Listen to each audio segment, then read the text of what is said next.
when Gustav Mahler was still alive in the early 1900s. You see these caricatures of him, and it's crazy gestures. His arms are up, he's jumping up and down on the podium, extremely large gestures. At the same time, Richard Strauss, another composer, living in the same city basically, was conducting his own music like this, barely moving. And if you think this is a quiet part in his music, you're wrong. He thought the role of a conductor was to organize the music and keep everything calm. Our biggest job as a conductor is to do justice to the composer. My name is James Gaffigan. I am a conductor. What the public needs to understand about conducting is it's an anticipatory art. So what we do takes place before the music happens. Rhythmic hand goes up before the music starts. And this hand will give a gesture before that sound. I've always found it strange to hold a baton, and it's a very strange thing, because why is it there in the first place? But the fact of the matter is it's an extension of your arm. If you just make a gesture like this, you just need to move your wrist, and you don't have to be doing this all the time. Your right hand is mainly for keeping rhythm or keeping the beat patterns. So if you give an upbeat, this is 1, 2, 3, 4. 1, 2, 3, 4. If you have 2/4, it's very simple. So 1, 2, 1, 2. And you could be as small as this, they'll realize that this is a 2/4.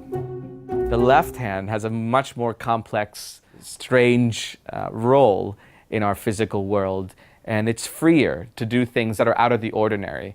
It could be anything from showing where a phrase goes. It could show speed of a bow.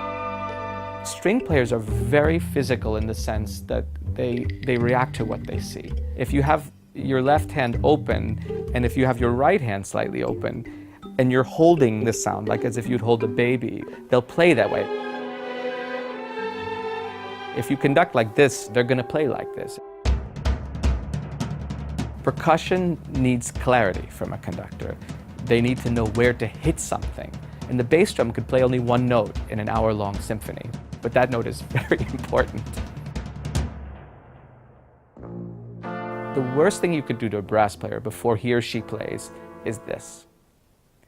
Because if they see the hand before they have to make the beautiful sound that they need to make, it's going to destroy their confidence and it's going to make their lives very difficult. Playing the French horn, there's so much that person needs to think about, and it's such a delicate instrument, such a delicate moment.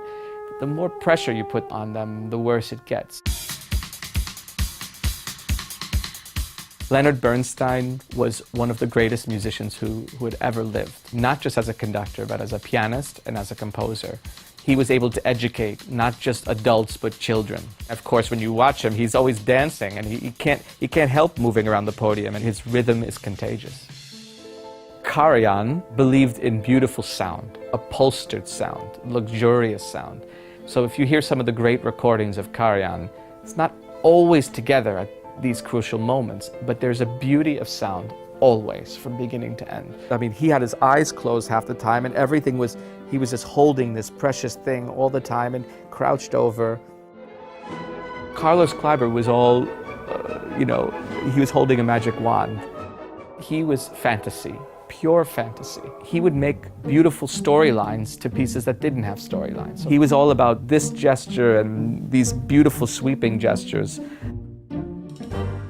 I don't believe in jumping around during a Bruckner symphony. I think there's something sacred and it's unnecessary. I do believe in having a great time with jazz music and music that swings. You should make the audience want to dance, although you shouldn't be a circus act.